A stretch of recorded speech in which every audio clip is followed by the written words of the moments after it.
नमस्ते, क्या हाल चाल। उम्मीद करता हूँ आप सब लोग ठीक होंगे। एक बार फिर आप सबका पीसीए ज्ञान में आपका हार्दिक स्वागत है। देखिए, आज हम लोग पढ़ने वाले थे जैसे कि नंबर सिस्टम हम लोग पूरा थ्योरी कर चुके हैं। आज हम लोग उसी पर का क्वेश्चन करेंगे। ठीक है, चलिए शुरू करते हैं। तो आज के हमारा सबसे पहला क्वेश्चन है, वो कौन सी संख्या है जिसे 15 से भाग देने पर भागफल 15 और शेषफल 5 आता है। मैंने वो कौन सी संख्या से भाग दें जिसे 15 से भाग देने पर भागफल 15 शेष 5 रहता है।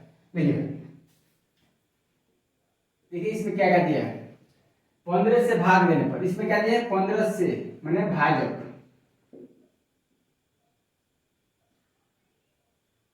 भाजक कितना है इसमें 15, भागफल कितना है, भागफल भी 15 है, और शेषफल है 5। तो इसमें गायब क्या चीज, इसमें भाज्य गायब है। देखिए भाज्य बराबर क्या होता है, भाज्य बराबर होता है भाजक गुणे भागफल जोड़ शेषफल। अब देखिए जो मान दिया है सबका उसी मान पुट करेंगे। जैसे देखिए भाजक है तो भाजक कितना है 15, भागफल कितना है 15 जोड़ शेषफल 5। अब देखिए 15 से 15 में गुणा करेंगे और जितना है उसमें 5 जोड़ देंगे। 15 गुणा 15 कितना होगा 225 हो जाएगा, जोड़ 5, आंसर कितना गया 230। जो हमारा भाज्य वो कितना होगा 230। इसमें ऑप्शन कौन होगा, ऑप्शन डी। समझ गए ना। ठीक है, भाज्य पूछ रहा था तो भाज्य हमको 3 चीज दिया, एक चीज नहीं दिया था। समझ गए ना। तो भाज्य कितना गया 230, आंसर हमारा होगा डी। दूसरा क्वेश्चन देखिए, दूसरा क्वेश्चन क्या कह रहा है, किसी भाग के प्रश्न में भागफल भाज्य तथा शेषफल, भागफल भाज्य तथा शेषफल क्रमशः 15, 940 तथा 25 है। तो भाज्य ज्ञात करें। पिछले में पढ़े थे क्या, भाज्य निकालना सीखे, इसमें हम भाजक सीखेंगे। देखिए इसमें भाज्य दिया आपका, भाज्य कितना दिया है तो 15 दिया है, भाज्य कितना दिया है, सॉरी भागफल है। देखिए भागफल, तो भागफल कितना दिया है तो 15 दिया है, भाज्य तो भाज्य कितना दिया है 940, और शेषफल आपका जो शेष दिया है वो दिया है 25। तो हमको क्या निकालना है, भाजक। क्या निकालना है, भाजक क्या आता है। देखिए भाजक बराबर सूत्र होता है, भाजक बराबर सूत्र होता है भाज्य माइनस शेषफल और बटा में भागफल। देखिए भाज्य कितना है तो भाज्य 940 माइनस शेष कितना है 25, बटा में भागफल 15। ठीक है, भाज्य कितना था तो 940, शेषफल कितना था 25 और भागफल 15। अब देखिए इसमें घटाव करते हैं तो 10 में से 5 1 9 और यहाँ पर हो गया 15, हो गया ना। इसको देखिए कटाएंगे कितना आएगा, 15 6 90, 15 1, आंसर कितना होगा 61। तो भाज्य में कितना होगा 61 होगा, इसमें हो जाएगा ऑप्शन डी। एक फिर से कीजिए। देखिए इसमें क्या करता है, भाग के किसी प्रश्न में भागफल भाज्य तथा शेषफल तीनों दिया कितना 15, 940 और 25 है। तो भाज्य क्या होगा, तो भाज्य बराबर सूत्र होता है भाज्य माइनस शेषफल बटा में भागफल। तो भाज्य 940 माइनस शेषफल कितना है 25, बटा में भागफल कितना है 15। इसमें से मार्क्स 915 और बटा में 15 आएगा। इसको कटाएंगे कितना आंसर आएगा 61 आएगा। तो हम लोग का आंसर हो गया 61। चलिए देखिए तीसरा नंबर क्वेश्चन क्या कर रहा है। देखिए तीसरा क्वेश्चन कर रहा है, भाग के किसी प्रश्न में भाजक भागफल का 4 गुना है। जो भाजक है भागफल का 4 गुना है तथा शेषफल का 3 गुना है। भाजक कितना है 4 गुना है और शेषफल का 3 गुना है। यदि शेषफल 4 है, कितना है 4 है, तो भाज्य क्या होगा। तो देखिए सबसे पहले भाज्य निकालेंगे। तो भाजक बराबर होगा 4 गुणे 3, कितना हो गया 12। भाजक कितना हो गया, उसके बाद निकालेंगे भागफल। भागफल कितना आ जाएगा 12 बटा में शेषफल कितना निकाला है 3 गुना, तो करेंगे कितना हो गया 4, कितना करे 4 गुना, अरे सॉरी यहाँ पर 4 होगा, ऑप्शन कितना आ जाएगा 3। अब देखिए भाजक मिल गया 12, भागफल कितना मिल गया 3 और शेषफल दिया है 4। शेषफल कितना दिया हमारा, पहले से ही 4 दिया है, तो छूटा इसमें क्या भाज्य। तो भाज्य पर क्या होता है भाजक गुणे भागफल, भाजक गुणे भागफल जोड़ शेषफल। अब तीनों का मान पुट करें, देखिए भाजक दिया है, भाजक कितना है 12 गुणे भागफल कितना है 3 और जोड़ शेषफल कितना है 4, बढ़ती है 36 जोड़ 4, 36 और 4 40। तो हमारा जो भाजक होगा वो कितना होगा, ऑप्शन बी 40। समझिए, देखिए क्वेश्चन क्या करता है, किसी समझिए, किसी प्रश्न भाग का भाजक भागफल का 4 गुना है, जो भाजक है वो भागफल कितना है 4 गुना है तथा शेषफल का 3 गुना है। इसमें देखिए ना भाजक दिया है ना भागफल दिया, लेकिन ये बताया कि 4 गुना है और 3 गुना है। तो हमने क्या करते, देखिए भाजक दिया है 4 गुना है, किसका 3 गुना किसका शेषफल का, 4 गुना 3 12, भागफल का दे दिया था। तो देखिए भाजक बटा में होता है, देखिए भाजक बटा में भागफल, तो गुणा कितना 3 और शेषफल पहले से डिवाइड किया है, तो बाकी समान रख लेंगे, इसको देखिए 3 है,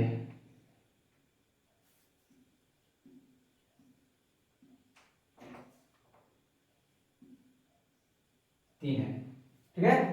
अब देखते हैं आगे के प्रश्न में, चलिए देखते हैं चौथा क्वेश्चन।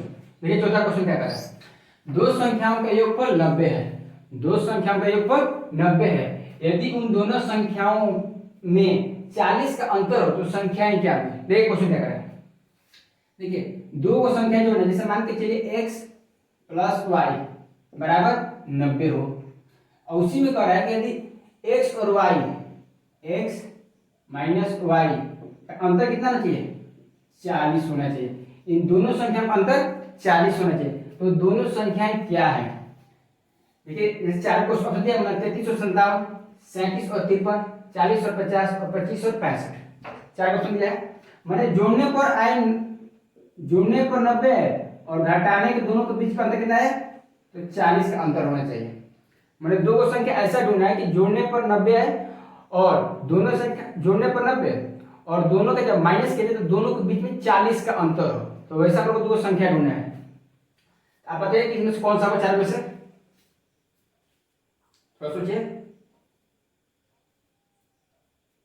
देखिए अगर हम बात करते हैं पहला का ऑप्शन देखते हैं, देखिए पहला का है 33 और 57, अगर 33 प्लस 57 को जोड़ेंगे कितना होगा 0 9, जोड़ने पर 90 आ गया, लेकिन घटाएंगे तो इसमें देखिए, जैसे देखिए 33 में से 57 जाएगा, इसे मान के चलिए 57 माइनस 33 4, ये हुआ, ये ऑप्शन ना होगा।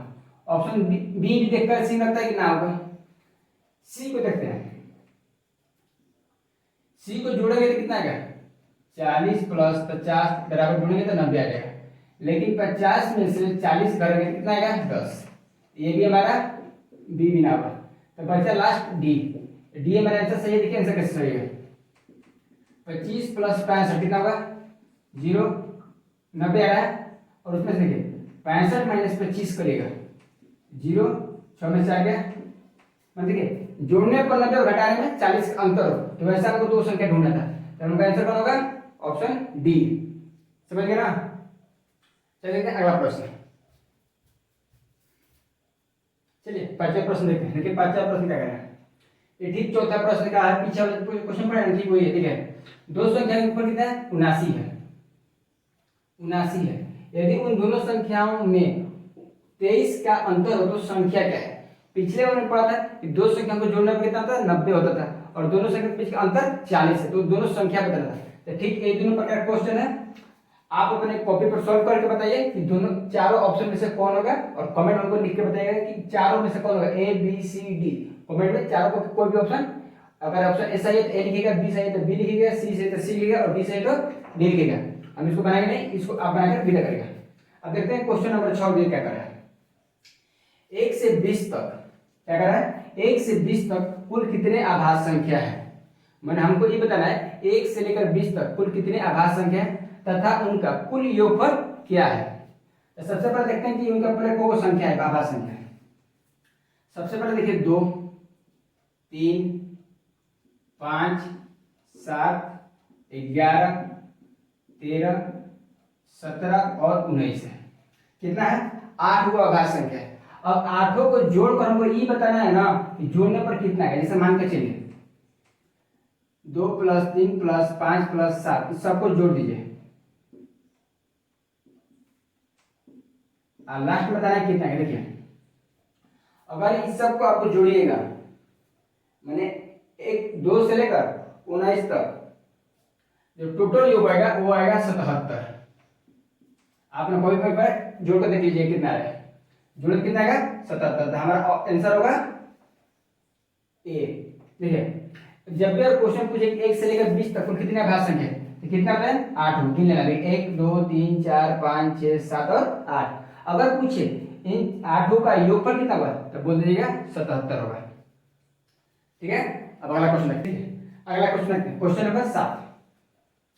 1 से 10 के बीच 1 से 10 के बीच की सबसे छोटी और सबसे बड़ी आभास संख्या क्या है। देखिए 1 से 10 संख्या होती है ना, तो उसमें से हमको ये बताना है कि सबसे बड़ी संख्या और सबसे छोटी आभास संख्या दोनों में से कौन है।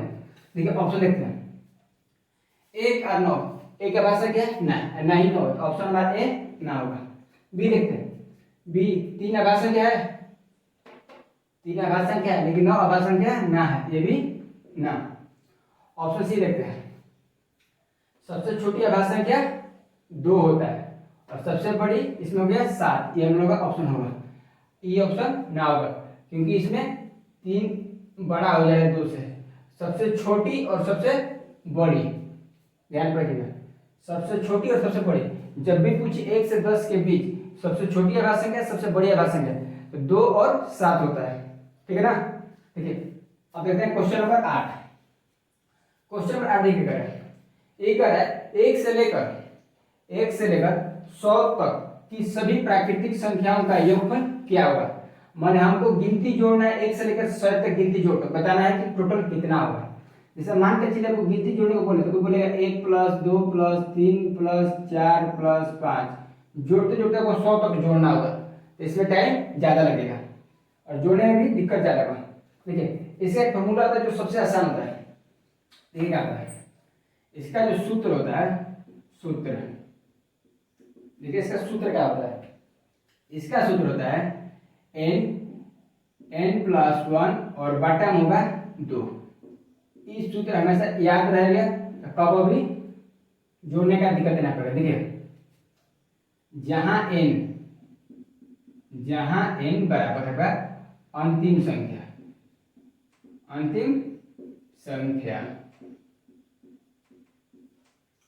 क्या कर रहा है n गुणे n + 1 बटा में 2। n का होगा n है अंतिम संख्या। अब देखिए क्या करते हैं, अब इसको सूत्र पर बैठेंगे। n क्या कर रहा है अंतिम संख्या कितना है इसमें 100, यहाँ पर है गुणा और इसमें कर दीजिएगा। देखिए 100 + 1 और बटा में हो गया 2। आगे देखते इसको 100 गुणे 101 और बटा में हो जाएगा हमारा 2। यहाँ तो कोई दिक्कत नहीं। आगे देखते हैं 50 गुणे का 100 और 50 गुणे 101 करिएगा कितना आंसर आएगा 5050। अगर आपसे जब भी पूछे 1 से लेकर 100 तक सभी आभास संख्या का कितना बार सीधा क्या करेगा, सूत्र याद रखिएगा n गुणे n + 1 बटा में 2। बस उसके बाद जो n है जो अंतिम संख्या को उसको मान देना है और उसमें 1 जोड़ देना है। ठीक है, और उस पर टोटल संख्या से गुणा कर देना ताकि आंसर हमेशा आ जाएगा। अगर आपसे इसी पर क्वेश्चन पूछ दे, जैसे देखिए यहाँ 1 से लेकर 100 तक था, तो आंसर कौन सा होगा 550। अगर इसी में हम थोड़ा सा आपको चेंज देते हैं, आपको बोल दें कि 1 से लेकर 50 तक की सभी आभास संख्या का योग क्या होगा, तब क्या करेंगे। कुछ नहीं करना है, जो दिया है क्वेश्चन सेम टू सेम उसी पर देखिए। 50 दिया ना, तो 50 हमारा अंतिम संख्या है तो मेरा 50 और 50 प्लस 1 और बटा में हो जाएगा 2। आगे देखते हैं, तो 50 गुणे 51 और बटा में हो जाएगा 2। 25 गुणे क्या 50 हो गया ना। अब देखिए, अब जो बचा है कितना 25 गुणे 51 करेंगे। देखिए 25 गुणे 51 पर सॉल्व करते हैं थोड़ा सा, हो गया 25 50 25 की 5 2 5 2 10 2 12, तो 5 7 12 1275 टाइम ही लगा ना। ये आपको 1 मिनट के अंदर ये बन जाएगा। अगर स्पीड ज्यादा तेज हो तो सेकंड में आ जाएगा। जब भी पूछे एक से लेकर सभी प्राकृतिक संख्या हो तो इसी सूत्र को उपयोग करना है, n गुणे n प्लस 1 बटा में 2। उसके बाद लिख लेना n क्या चीज है, n अंतिम संख्या है, तो हमारा आंसर कभी भी गलती नहीं होगा और जल्दी से जल्दी संख्या आ जाएगा। ठीक है ना। अब बढ़ते हैं अगले क्वेश्चन की तरफ। देखते हैं 9 नंबर। देखो क्या है, प्रथम 25 सम संख्याओं का योगफल क्या होगा। समझिए, अब हमको लगातार 25 को सम संख्या लिखना और उसको जोड़ के बताना है कि कितना होगा। देखिए इसका जो सूत्र होता है, वो होता है n इंटू n प्लस 1। ये हमारा इसका सूत्र होता है, जहां n कुल संख्या है। अब देखिए n कितना कर रहा है 25, कुल संख्या कितना है 25 यहाँ पर क्या चीज है गुणा का चिन्ह, इसमें क्या करना है 25 प्लस 1। आगे देखिए 25 गुणे 26 हो गया। देखिए जब गुणा करेंगे तो इसका आंसर हो जाएगा आपका, देखिए यहाँ पर साइड में गुणा करता हूँ, इसका 0 3 15 25 दूनी का 50, आंसर कितना गया 650। इस तरह का जब भी क्वेश्चन करेगा, जब भी पूछे प्रथम 25 50 100 जब भी पूछे सम संख्या जोड़ना है तो सूत्र का यूज करना है n इंटू n प्लस 1 लिख कर सीधे इस पर बना लीजिएगा, आंसर आपका आ जाएगा। समझिए, जिसकी हो गया। अब डॉक्टर मान के चलते प्रथम 20 माने 20 सम संख्याओं का योगफल कितना होगा। चलिए और बनाते हैं लोग, 20 सम संख्या का दे रहा था, यहाँ पे कितना है 20 और गुणे करने का कितना 21 है, 21 दूनी का 42 420 है आंसर। समझ गए, जितना बोले उसमें एक संख्या जोड़कर उसमें संख्या से गुणा कर दीजिएगा तो आंसर आ जाएगा। ना सबसे पहले सूत्र याद करिए n इंटू n प्लस 1, ये हो गया सम संख्या। अब देखते हैं क्वेश्चन नंबर 10। क्वेश्चन नंबर 10 क्या कर रहा है, प्रथम 20 सम संख्याओं का योगफल करेगा। यहाँ पर पढ़े सम संख्या, अब देखेंगे विषम संख्या। तो विषम संख्या के जो भी पूछे तो उसका सिंपल सा सूत्र देखिए, विषम संख्या का सूत्र होता है, जब भी पूछे विषम संख्या का सूत्र क्या होता है तो देखिए सीधे यहाँ मन में रखिएगा n स्क्वायर, क्या होगा n स्क्वायर। अब देखिए इसको बनाते कैसे, कितना पूछ रहा है 20, तो 20 का स्क्वायर करेंगे कितना होता है, सबको किया है 20 स्क्वायर दूनी का 400।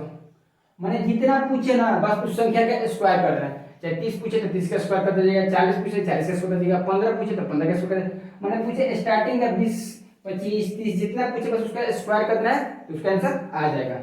देखिए इसका आंसर कितना होगा 400, इसमें 400 कितना पर 1, इसका 1 हो गया और इसमें हो जाएगा सी। ठीक है, देखते हैं अगला क्वेश्चन। अगला क्वेश्चन देखते हैं। अगला जो मेरा क्वेश्चन है कर रहा है, एक खंभा का 1/6 भाग कीचड़ में, शेष भाग 1/5 भाग जल में है तथा 5 मीटर जल के ऊपर है, तो खंभे की लंबाई बताए। मान लीजिए एक खंभा है, ठीक है, मैंने खंभा लिया, खंभा का अगर 1/6 भाग कीचड़ के अंदर दशा है, 1/2 भाग जल में है और जो शेष बचा है 5 मीटर वो ऊपर है, तो पूछ रहा है कि खंभे की लंबाई क्या है। देखिए इस तरह का क्वेश्चन कैसे बनाते हैं। देखिए सबसे पहले माना कि खंभे की लंबाई बराबर x मीटर। कितना मान लिए x। ABCD के 26 में से किसी को भी आप मान सकते हैं, ABCD जो भी मन करे, तो हम मान लेते हैं x मीटर। अब देखिए, तो कीचड़ में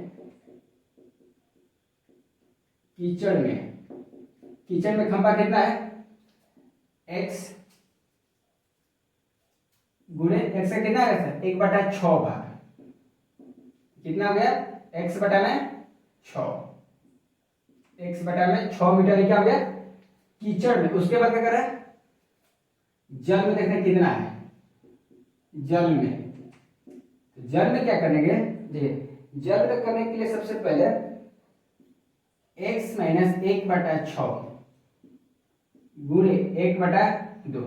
अभी समझिए कैसे, खंभा का टोटल कितना है x और 1/6 भाग किसमें रहता है, तो कीचड़ के अंदर रहता है। कीचड़ से ऊपर जाएगा तो पानी रहेगा ना, तो 1/6 इसमें माइनस कर दिए, अब गुणा कितना कर दिए 1/2 कितना जो जल में है।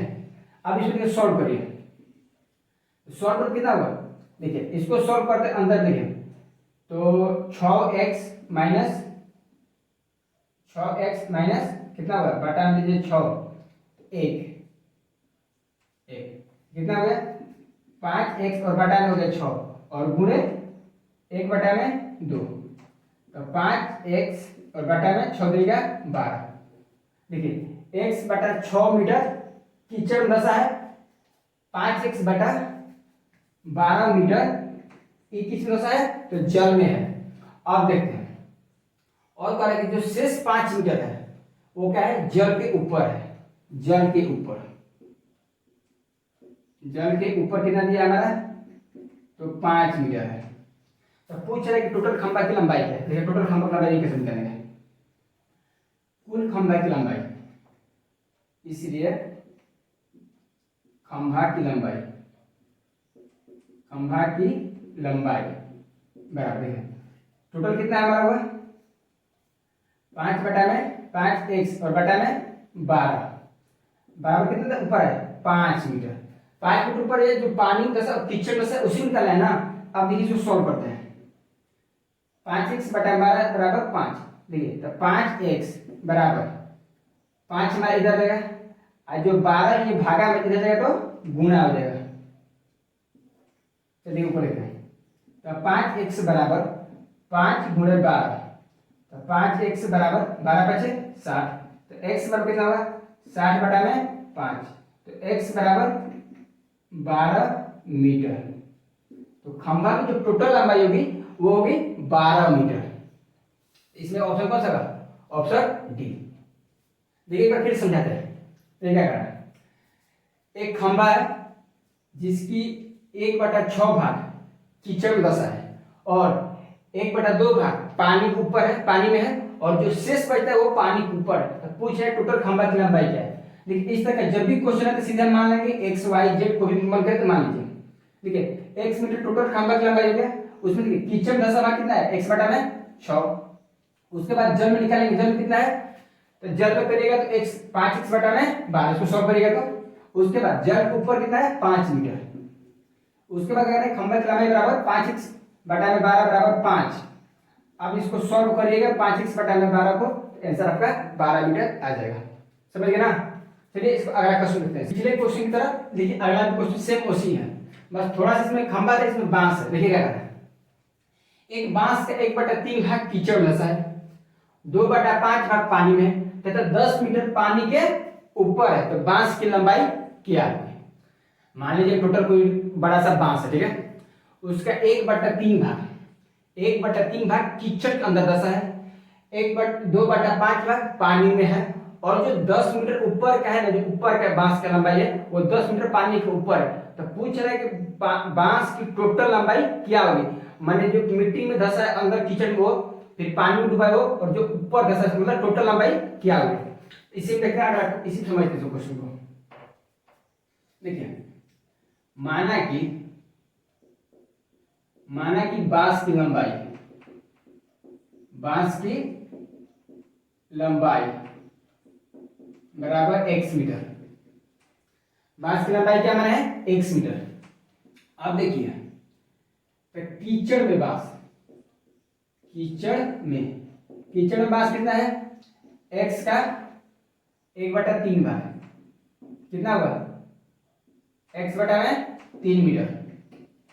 उसके बाद क्या कर रहा है, पानी में, तो पानी में बांस कितना धंसा है, देखिए पानी में सबसे पहले क्या करें, कीचड़ जो है उसको घटाएंगे, तो देखिए क्या करेंगे, x माइनस x बटा में 3 और कितना पानी में गुणे करेंगे 2 बटा में 5, क्योंकि जो मिट्टी के अंदर धंसा है उस पर तो जो पानी में उसको देख रहा है, इतना हो गया। अब इसमें सॉल्व करते हैं, तो 3x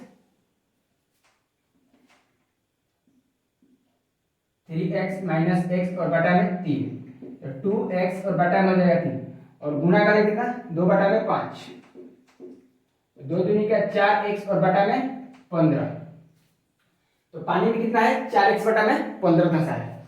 अब देखिए ऐसा बोल रहा है 10 मीटर पानी के ऊपर है, तो पानी के ऊपर लिखेंगे, पानी के ऊपर, पानी के ऊपर कितना हो गया 10 मीटर है।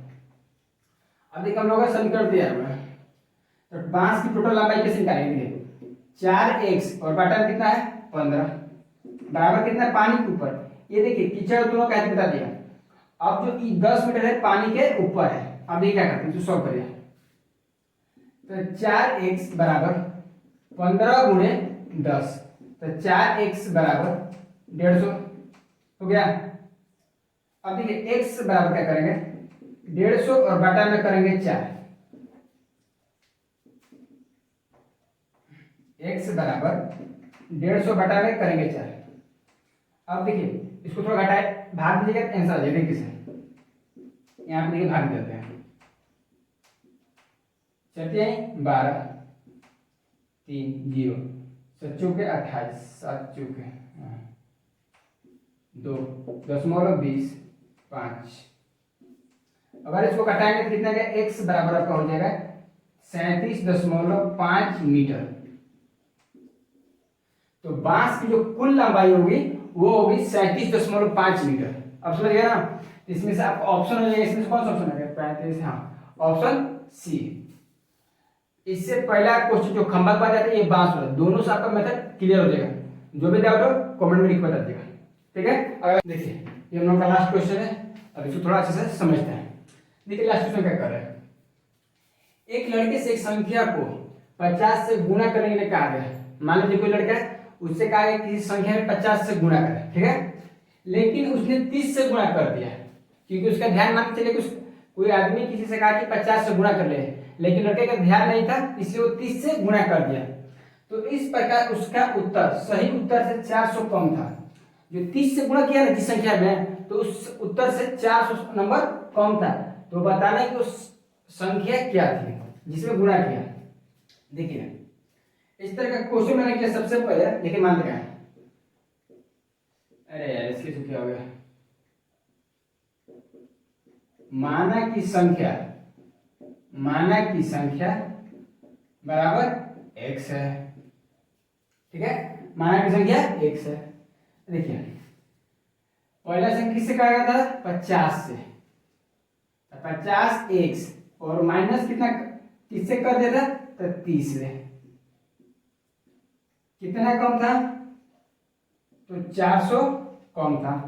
अब देखिए क्या करना है, 50 में से 30 जाएगा तो 20x बराबर 400, तो x बराबर क्या होगा 400 और बटा में 20, 1 0 से 0 खत्म, 2 दूनी का 4, तो x बराबर जब उत्तर आएगा x बराबर 20। वो संख्या कितना थी, तो 20 थी, 20 से गुणा किया था तभी 400 उसका नंबर कम आया था, इसलिए आपका आंसर हो जाएगा बी। हमको अब ये बताइए कि अभी तक जितना लोग क्वेश्चन पढ़े उसमें से कौन सा कोई दिक्कत है या फिर कोई टॉपिक में जो क्वेश्चन छूट गया है वो हमको कमेंट करके बता सकते हैं। तो मिलते हैं अगले क्लास में, तब तक के लिए धन्यवाद।